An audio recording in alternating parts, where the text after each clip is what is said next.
सुबह सुबह Rajwant sir jogging कर रहे थे, तभी उन्हें पंकज और प्रिया दिखे जो खंबे पे लगे तार में हो रही स्पार्किंग को देख रहे थे। अरे बच्चों, ये भी कोई देखने की चीज है क्या? जल्दी हटो वहाँ से। तभी वही हुआ जिसका डर था। ऊपर लगा हाई वोल्टेज तार नीचे उनके पास आ गिरा। प्रिया डर के मारे तुरंत भागी, पर भागते ही उसे करंट का एक झटका लगा।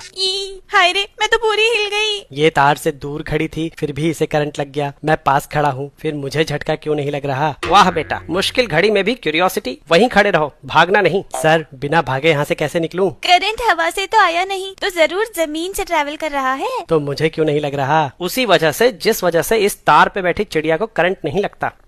क्योंकि चिड़िया के पैर तो बैड कंडक्टर होते हैं ना। बेटा, तुम्हें फिजिक्स के साथ साथ बायोलॉजी भी पढ़ानी पड़ेगी लगता है। करंट पोटेंशियल डिफरेंस की वजह से फ्लो करता है। चिड़िया के दोनों पैर एक ही तार पे हैं, इसलिए पोटेंशियल डिफरेंस ना होने की वजह से उसे करंट नहीं लगता। सेम रीजन से तुम्हारी बॉडी में भी करंट फ्लो नहीं कर रहा। पोटेंशियल डिफरेंस किन्हीं दो पॉइंट्स के बीच कितना एनर्जी डिफरेंस है ये बताता है। अगर पोटेंशियल डिफरेंस कम है तो इलेक्ट्रिक फील्ड वीक होगी और इलेक्ट्रॉन्स कम फोर्स एक्सपीरियंस करेंगे। लेकिन अगर पोटेंशियल डिफरेंस ज्यादा है तो इलेक्ट्रिक फील्ड स्ट्रांग होगी और हर इलेक्ट्रॉन ज्यादा फोर्स एक्सपीरियंस करेगा। ज्यादा फोर्स मतलब इलेक्ट्रॉन्स का ज्यादा एक्सेलरेशन, मतलब उतनी ही ज्यादा ड्रिफ्ट वेलोसिटी, और ज्यादा ड्रिफ्ट वेलोसिटी मतलब ज्यादा करंट। यही करंट हाई वोल्टेज तार से जमीन में जा रहा है और जमीन का अपना कुछ रेजिस्टेंस है। ओम्स लॉ के हिसाब से दूरी के साथ साथ वोल्टेज घटेगा। यानी अगर तुम एक जगह खड़े हो तो दोनों पैरों के बीच पोटेंशियल डिफरेंस नहीं होगा और करंट नहीं लगेगा। पर जैसे ही तुम चलने के लिए एक पैर दूसरे से दूर रखोगे तो दोनों पैरों का पोटेंशियल डिफरेंस अलग अलग हो जाएगा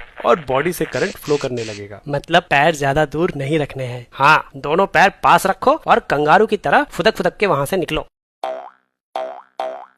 बहुत बढ़िया, आज तो फिजिक्स ने बचा लिया। लेकिन सर, तार गिरने से पहले तो मेरा पोटेंशियल 0 था, तो तार गिरते ही जब जमीन का पोटेंशियल बदला तो उस समय मेरा पोटेंशियल भी बदलने के लिए करंट का एक झटका तो लगना चाहिए था ना। सवाल तो सही पूछते हो तुम बेटा। जब तुम्हारी बॉडी किसी इलेक्ट्रिक पोटेंशियल पे पहुंचती है तो वो चार्ज गेन करती है। इस चार्ज की वैल्यू तुम्हारी बॉडी के कैपेसिटेंस पे डिपेंड करती है, जो कि बहुत कम होता है। तो अगर तुम्हारे नीचे का ग्राउंड 1000 वोल्ट पे भी है तब भी तुम बहुत थोड़ा सा चार्ज गेन करोगे, जिसके लिए एक इलेक्ट्रिक करंट फ्लो करेगा, लेकिन केवल कुछ माइक्रो सेकंड्स के लिए, जो तुम शायद महसूस भी न कर पाओ। और ये इलेक्ट्रिक शॉक केवल तुम्हारे सेम पोटेंशियल पे आने तक ही लगेगा, उसके बाद नहीं। लेकिन अगर तुमने गलती से पैर डिफरेंट पोटेंशियल पे रख दिया तो कॉन्टिन्यूअस करंट फ्लो करेगा।